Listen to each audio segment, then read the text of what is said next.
A friend once told me, everyone goes through crises. You either just came out of one, or you're in the middle of one, or you're about to go into one. You just don't know it yet. Some challenges build slowly.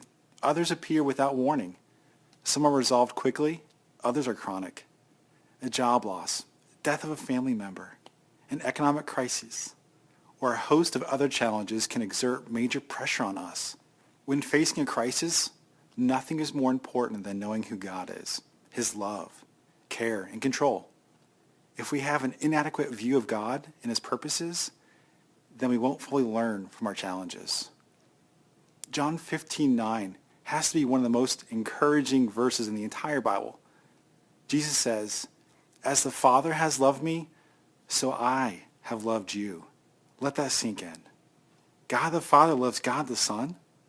They've existed forever with a deep love for each other. And Jesus says this, how much he loves you. In any crisis, it's critical to be reminded of God's love and faithfulness. Why? Because it's so easy to become discouraged and even lose hope. God has a purpose for adversity.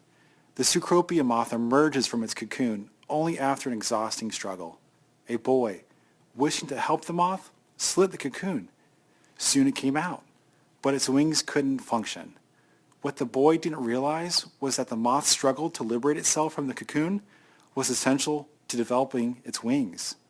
Much like the cocoon, adversity has a part to play in our lives as well. James 1:2-4 says, "Consider it pure joy, my brothers and sisters, whenever you face trials of many kinds, because you know that the testing of your faith develops perseverance.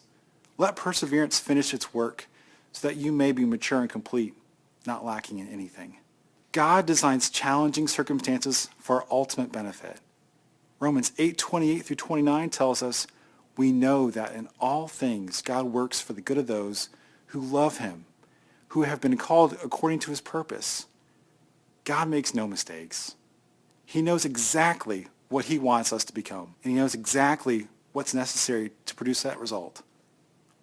Alan Redpath captures this truth. He says, "There is nothing, no circumstances, no trouble, no testing that can ever touch me until, first of all, it has gone past God, past Christ, and right through to me. If it has come that far, it has come with great purpose, which I may not understand at the moment, but as I refuse to panic, as I lift my eyes to him and accept it as coming from the throne of God for some great purpose of blessing to my own heart, no sorrow will ever disturb me, no trial will ever disarm me, no circumstance will ever cause me to fret, for I shall rest in the joy of who my Lord is."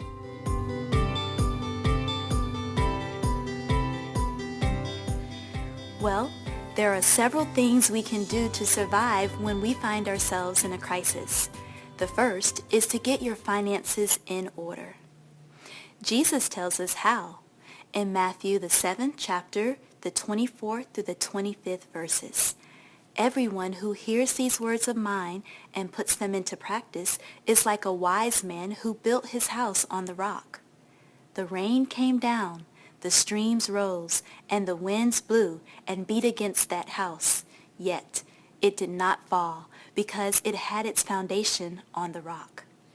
The key to solving your financial problems is learning and practicing God's way of handling money. It's that simple. That's why this study is so important. When you finish, you'll know God's way of managing money. But knowing is only half of it. The other half is applying what you've learned. Remember to evaluate how the circumstance will impact your finances and make adjustments.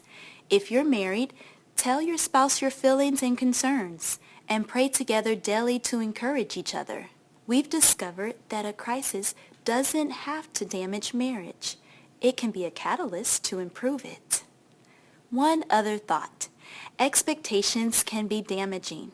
When we assume that the Lord will solve our problems in a certain way and time, we set ourselves up for disappointment. Remember, God's at work in your life, and he knows how long it will take to produce the results he wants. The late Larry Burkett used to say, "God is seldom early, but he's never late.